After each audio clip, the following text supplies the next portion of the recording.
그 에무나라고 하는 것은 믿음이라고 하는 뜻도 있지만 신실, 정직, 행실 이러한 의미도 있습니다. 즉 믿음이라는 것은 당신을 믿습니다라고 하는 의미도 있지만 당신을 믿기 때문에 내 삶이 당신의 삶을 닮아가겠습니다. 고쳐가겠습니다. 교정하겠습니다. 새롭게 하겠습니다. 이런 의미가 더 큰 게 에무나라고 하는 히브리 원어입니다. 근데 우리는 뭐예요? 맹목적으로 믿어. 믿기만 하면 돼. 믿는 자에게 복이 있어. 믿음으로 살리라. 뭐 믿어. 그냥 추상적인 믿음. 절대 그것이 아닙니다. 믿음은 내 삶의 변화와 연동되어 있다. 믿는 사람이 말씀대로 사는 겁니다. 자, 그 다음에 세 번째, 영육간의 기복을 말하는 자. 이건 뭐 제가 자주 말씀드리는 거지만 영육간의 기복을 말하는 목자들 걸러내셔야 됩니다. 세상에서도 고생한 만큼 그 결과물을 얻습니다. 사당오락이라는 말도 있잖아요. 그죠? 4시간 공부하면 붙고 5시간 공부하면 떨어진다 그러잖아요. 세상에서도 내가 연구하고 투자하고 노력한 만큼 결과물을 얻는데 왜 그런 생각, 그런 상식을 갖고 있는 내가 교회 하나만 들어오면 하나님이 다 알아서 해주죠. 하나님이 다 해주죠. 그냥 믿기만 하면 돼. 왜 이런 신앙에 빠지는지 우리가 모르겠다. 그런데 알고 보니 그 괴휼의 여군들이 교회 안에 침투해 있는 겁니다.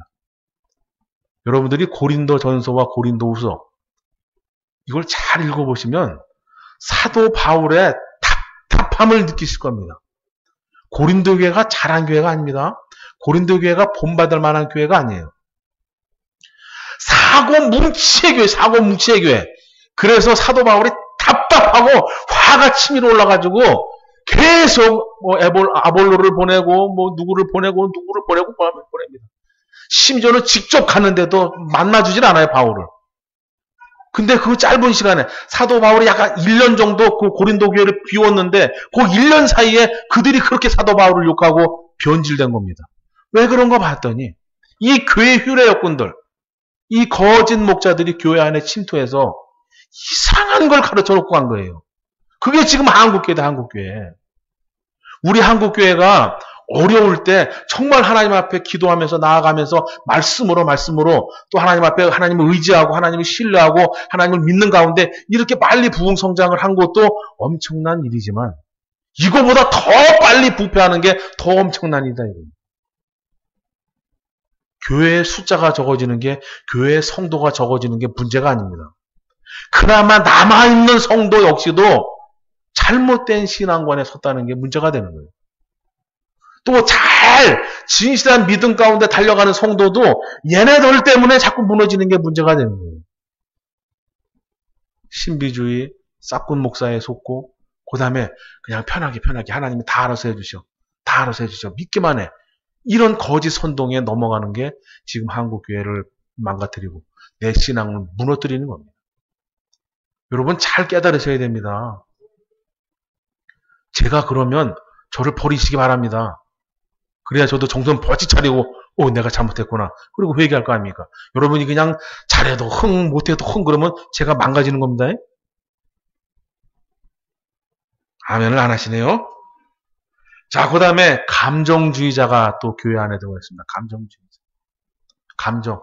여러분의 마음을 싹 흔들어. 여러분의 마음을 이렇게 흔들어가지고 위로의 하나님. 나의 마음을 어루만지는 하나님. 나의 모든 것을 이해하는 하나님. 다 좋죠. 나쁘다는 거 아닙니다. 그런데 그 끝은 뭐예요? 나의 마음을 싹 흔들어 놓고 자, 이번에 우리 교회에서 어디에 후원을 해야 되고 어디에 뭘 해야 되는데 자, 300만 원 손, 500만 원 손. 자, 들어보신 분?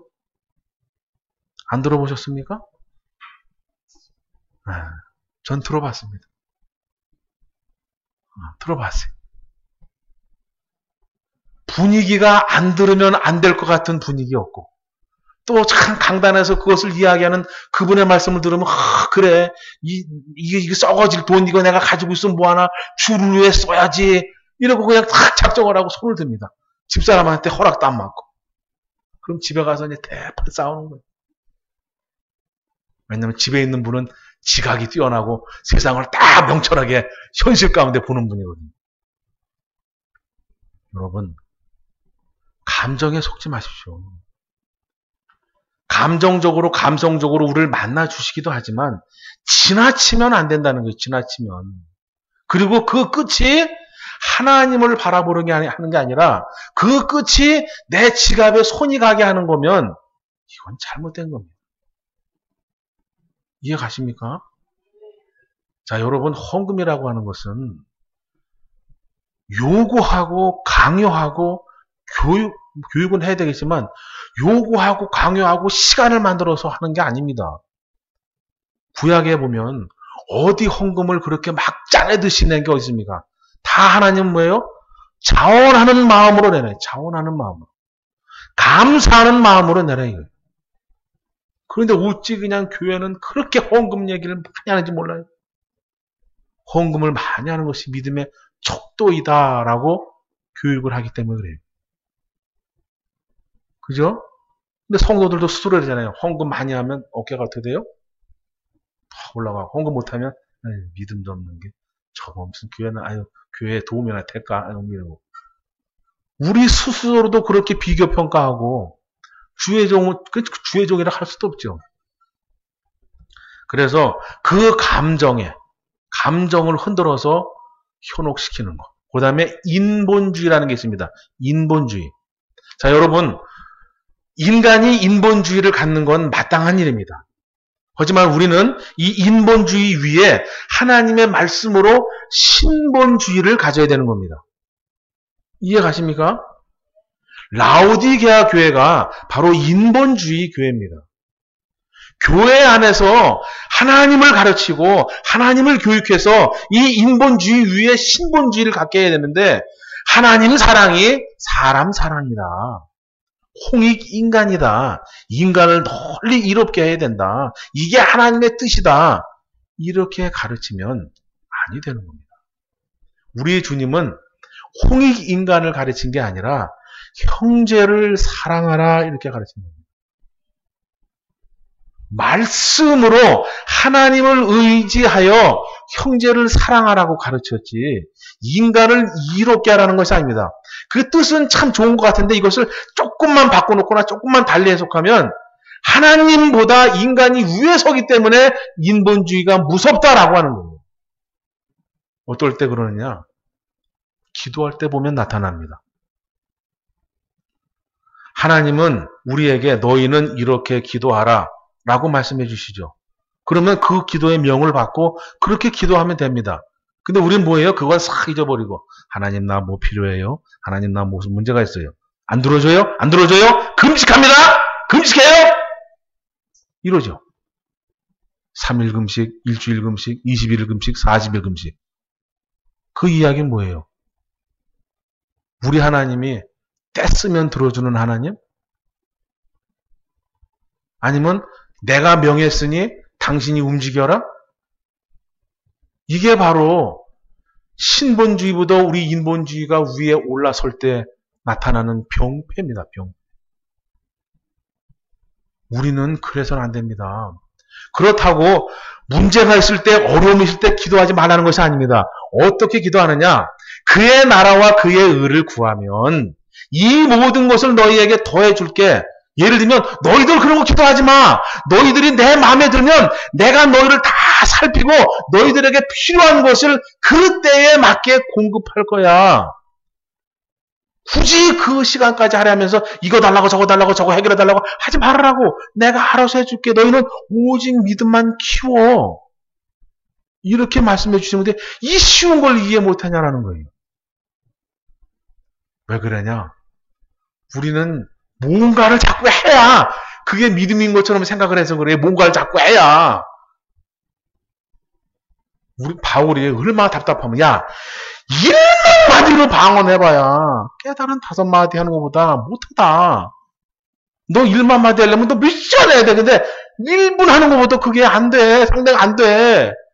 근데 우리는 뭐예요? 그 3시간, 4시간을 하면 내가 뭘 한 것 같다라는 착각에 빠지는 거예요. 착각에. 그렇지 않습니다. 우리 하나님은 하나님 사랑합니다 라고 해서 들으셔요. 하나님 믿음으로 살고 싶은데 제가 부족합니다. 들으십니다. 부족해. 도와줘. 이렇게 안 해도 들으신다고요. 여러분도 자녀들이 뭐 얘기할 때, 물론 어릴 때는 때를 씁니다. 그죠?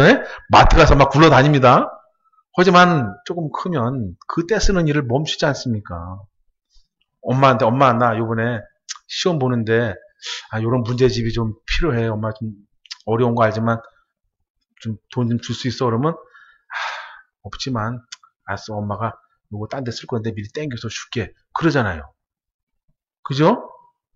상식적으로 얘기하면 상식적으로 알아듣고 상식적으로 해결해 주잖아요. 근데 왜 교회 안에만 들어오면 그렇게 하나님을 이상한 하나님을 만들고 하나님 위에 내가 자꾸 서려고 하나 이거예요. 내가 기도했으니 내가 명했으니 당신은 틀어주기만 해요. 이게 뭡니까 이게. 절대 그러시면 안 됩니다. 그래서 인본주의가 있는 건 좋은데 절대 신본주의 위에 설 수 없다. 그리고 우리는 인본주의를 가지고 있지만 하나님의 말씀으로 신본주의를 가져야 된다. 이걸 이해하시기 바랍니다. 자, 그 다음에 성도의 이제 감정을 요동시키는 거, 그 다음에 성도의 비율을 맞추는 거. 성도의 비율을 맞추는 거, 이것 또한 조심해야 되고, 이것 또한 주의를 해야 됩니다. 지난번에도 말씀드렸지만, 성도의 비율을 맞추면 정말 처음에 시작은 훌륭한 마음으로 하나님의 능력을 힘입어서 설교를 시작하지만 성도들의 비율을 맞추고 성도의 수의 비율을 맞추고 교회 확장의 비율을 맞추면 그 목자는 점점 이상해져 갑니다. 그런데 그 이상해져 감을 성도는 못 느낍니다. 같이 이상해져 가기 때문에. 누가 새로이 오면 그 사람은 이렇게 하지만 늘 같이 있는 사람은 모르는 겁니다. 그래서 제가 여러분을 깨워드려야 되고 여러분이 저를 깨워야 됩니다. 할렐루야. 자, 5번째, 강단에서 정치를 말하는 목자 조심하셔야 됩니다. 정치를 말하려면 예배 끝나고 식사 시간에 얘기하세요.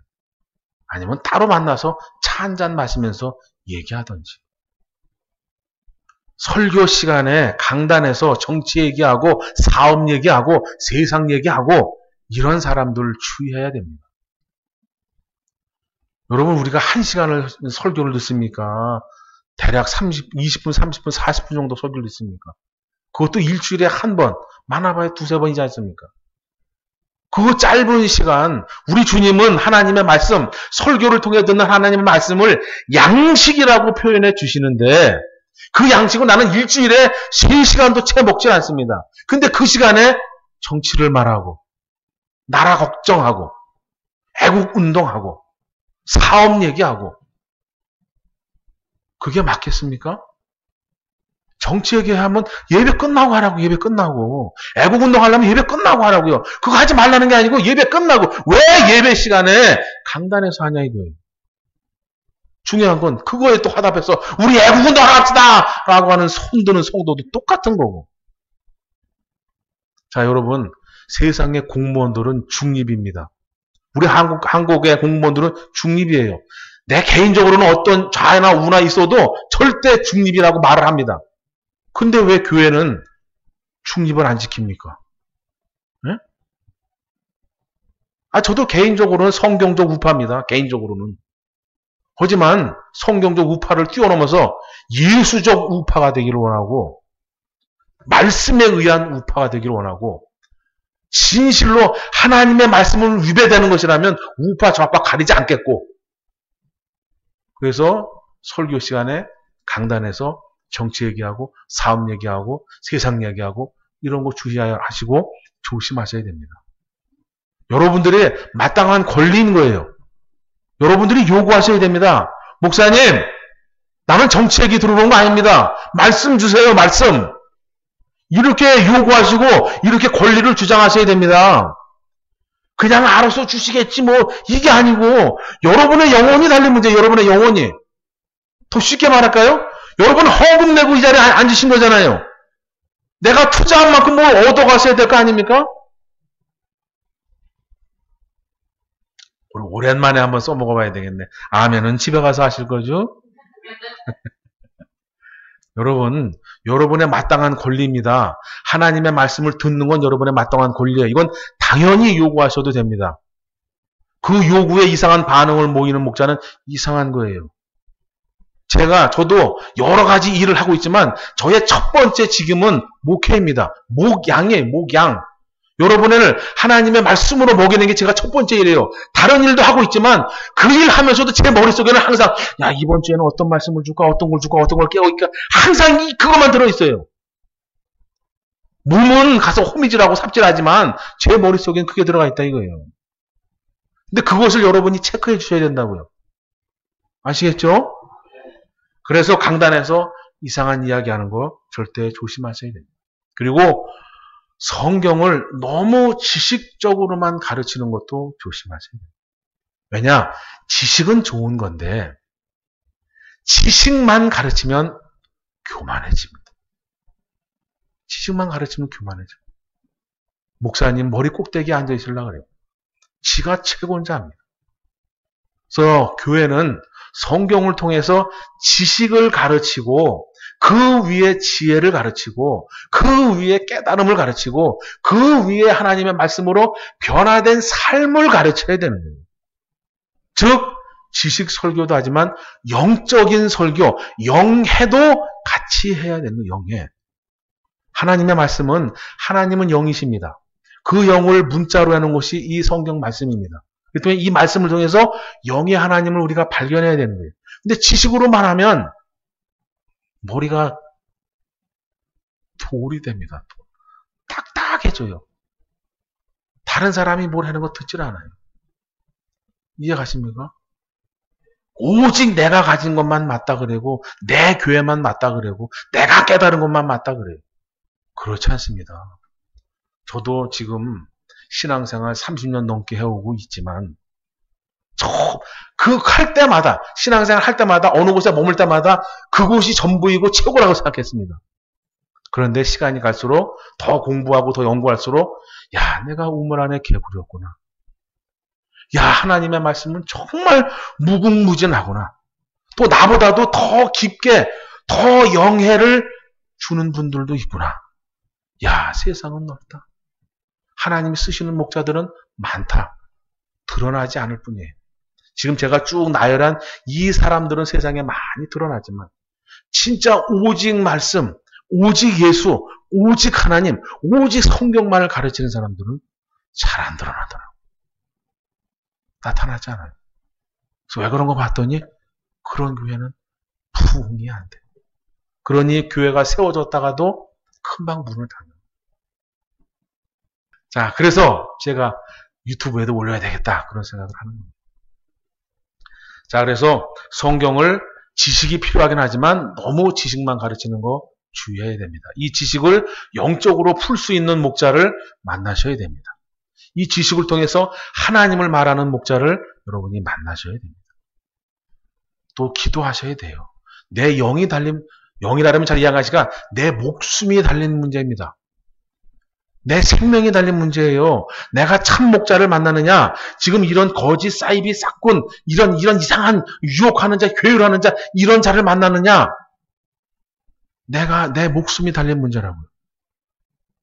이것도 잘 이해하시면 내 돈이 달린 문제예요. 내가 평생 쌓아놓은 재산이 달린 문제라고요. 여러분, 제가 여러분에게 재산 갖다 바치라고 한 적 없지 않습니까? 헌금 내라고 강요한 적이 있습니까? 우리는 헌금 바구니도 안 돌리죠. 그죠? 그런데 이런 교회 가보시면 다 찬송 하나 부르고 바구니 돌리고 뭐 좀 하고 바구니 돌리고 뭐 하면 손 들라 그래요. 결국 재산 다 털리는 사람 많이 들어보셨지 않습니까? 자, 그러면 그 많은 돈을 걷어서 하나님이 배부르실까요? 하나님이 흡족해 하실까요? 하나님이 무슨 돈이 필요합니까? 하나님이 무슨 소고기 비프 스테이크 사주려고 돈이 필요합니까? 다 그게 하나님을 팔아서 누군가의 뒷주머니로 들어가는 거예요. 그래서 이때까지 나열해 드렸고, 자, 그러면 참 목자가 무엇이냐? 참 목자. 참 목자는 오직 예수입니다.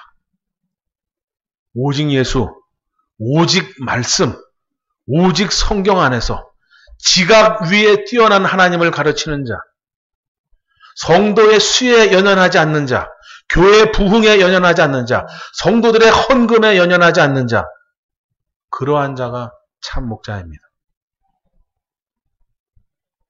부흥 신경 쓰고 성도의 수에 신경 쓰고 헌금에 신경 쓰면 어그러진 설교를 할 수밖에 없습니다. 참 목자는 예수님의 눈치를 살피는 사람입니다. 예수님을 두렵고 떨림으로 구원을 이루려고 하는 그 사람이 참 목자입니다. 교리적으로, 사상적으로 오직 주님만을 바라보는 자, 내가 잘못된 것이 있다면 시원스럽게 떼어내버리고 새롭게 교정할 수 있는 목자, 내가 잘못된 길로 왔다면 하나님 앞에 눈물 뿌려 회개하고 잘라버리고 새롭게 변화될 수 있는 깨어있는 목자, 이런 사람이 참 목자입니다.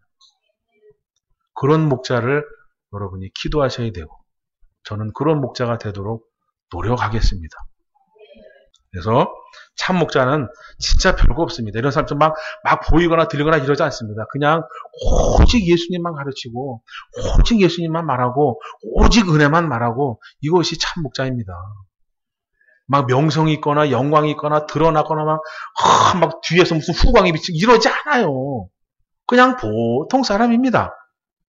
보통 사람이 그냥 예수님 좀 사랑합시다. 예수님의 말씀 좀 믿고 삽시다. 예수님의 말씀대로 좀 변화가 됩시다. 이게 참 목자입니다. 예수님이 그러잖아요. 멋진 옷을 입은 사람을 찾느냐? 엄청난 저 성을 찾느냐? 나는 아니다. 그런 말씀 보셨죠? 우리 주님은 저처럼 이런 멋진 양복도 안 입으셨습니다. 그냥 두루마기 하나 그냥 이렇게 헐렁헐렁하고 하나 그냥 입고 다니시면서 이렇게 한 거예요. 하지만 그 입으로 나오는 말씀은 그 어느 것과도 비교할 수 없고 그 입으로 나오는 말씀이 내 영에 힘을 주는 그런 강력하고 능력 있는 말씀이에요. 진리가 없으니까, 능력이 없으니까, 말씀이 없으니까 다른 것으로 자꾸 뭘 이렇게 하려고 하는 게 지금까지 나열한 그 모든 거짓 목자들입니다. 여러분 왜 목사가 기도 많이 하고 불러불러 많이 하지 아세요? 말씀이 없어서 그래요. 영성이 없어서 그런 거예요. 그걸 감추려고 그걸 하는 거예요. 성도들도 똑같은 거예요. 방언 기도 불러 왜 하는지 아세요? 내 모습 감추려고 하는 거예요. 사도 바울이 심지어는 그래요. 지난 시간 말씀드렸지만 고린도전서 13장을 쓴 이유가 야 너희가 은사를 한다며 너희가 은사는 있습니다. 방언도 이거 다 있는데 잘못된 은사 잘못된 방언을 말하는 거예요. 너희가 은사도 하고 방언도 한다면서 어째 이렇게 사랑이 없냐? 사랑은 오래 참는 건데 또 참는 건데 어째 너희는 그렇게 그렇게 막 믿음이 있다면서 그런 게 없냐? 그렇게 이야기해 주는 거예요. 답답한 마음, 화가 나는 마음으로 고린도 교회에 일침을 놓는 겁니다. 그래서 그 속에 속이 텅 빈 자가 요란한 법입니다. 그러니 저와 여러분들은 말씀으로 아주 그냥 묵직하게 이렇게 하나님의 은혜를 입으시기를 축원합니다.